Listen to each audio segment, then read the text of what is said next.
جہلمی دجال کی یہ ویڈیو دیکھ لیں۔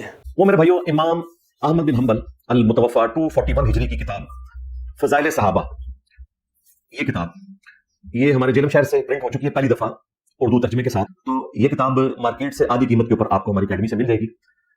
ڈاک میں اگر آپ منگوائیں گے تو اس کی قیمت 3000 روپے ہے TCS کے چارجز سمیت۔ آپ دیکھ لیں یہ آلموسٹ کوئی 750 صفحوں کی کتاب ہے آدھی قیمت کے اوپر، ویسے اس کی مارکیٹ میں پرائس 4000 روپے ہے۔ یہ جہلمی دجال ہے، یہ کتاب 4000 کی نہیں ہے، 2000 کی کتاب ہے۔ مارکیٹ میں تاجرانہ قیمت 4000 ہوتی ہے، جب آپ لینے جاتے ہیں وہ 2000 آپ کو ملتی ہے۔ اگر آپ کتاب لینے جائیں آپ کو پتہ چل جائے گا، اکٹھی آپ کتابیں لیں تو آپ کو 1500 کتاب مل جائے گی۔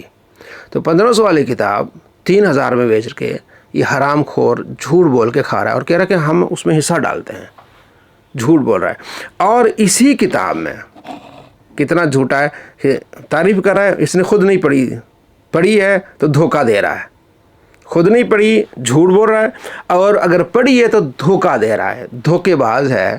اسی کتاب میں 1481 اور 1482 نمبر صحیح روایت ہے، جس مصنف کا یہ کہہ رہا ہے، رائٹر کا بھی۔ تو عباس صاحب انہوں نے اس روایت کو صحیح کہا ہے کہ حضرت خالد بن ولید رضی اللہ تعالیٰ عنہ بسم اللہ پڑھ کے زہر پیا۔ جہلمی دجال کہتا ہے کہ جناب علی گستاخی یہ ہو ہی نہیں سکتا، تو اس کتاب کی تعریف کی، اور اسی کتاب میں صحیح روایت ہے کہ خالد بن ولید رضی اللہ تعالیٰ عنہ نے بسم اللہ پڑھ کے زہر پی لیا۔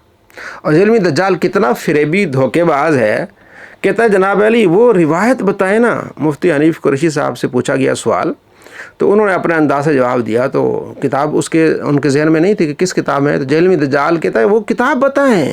تو وہ کہتے ہیں حضرت خالد بن ولید نے کیسے زہر پی لیا؟ اب اس کا جواب تو یہ ہونا چاہیے تھا کہ بھئی حضرت خالد بن ولید کا جو حوالہ مانگا ہے وہ کس کتاب میں لکھا ہوا ہے، لیکن یہ زہر والا تو کہیں پہ بھی نہیں ملتا کہ آپ نے بسم اللہ پڑھ کے زہر کھا لینا، یہ حوالہ دینا۔ بھئی ہم نے یہ تو یہ کہا ہی نہیں ہے۔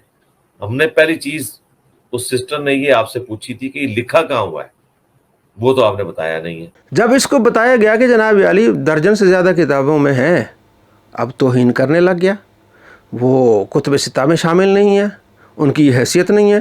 علی بھائی خالد ابن ولید کے زہر پینے والا واقعہ کے بارے میں ایک بریلوی مفتی نے درجنوں کتابوں سے دلیل دی ہے کہ وہ واقعہ حسن ہے۔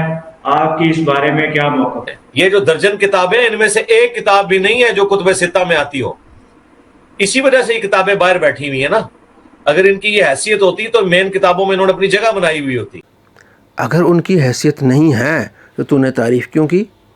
تو اس پر حرام خوری کیوں کر رہا ہے؟ حرام خور 1500 کی کتاب تو 3000 میں دے رہا ہے اور کہہ رہا ہے کہ ان کی حیثیت نہیں ہے، یہ کتب ستہ میں جگہ پا لیتی۔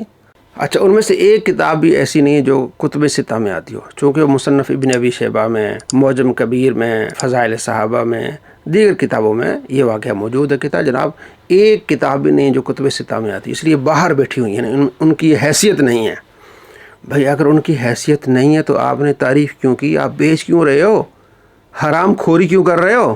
حرام خور کتابی بیچ رہے ہو، ڈبل قیمت پہ بیچ رہے ہو، اور جناب کہہ رہے ہو ان کی یہ حیثیت نہیں ہے کہ وہ کتب ستہ میں آئے۔ تو اسے کہتے ہیں دجال، حرام خور۔ ایسے دجالوں حرام خوروں سے آپ نے بچنا ہے۔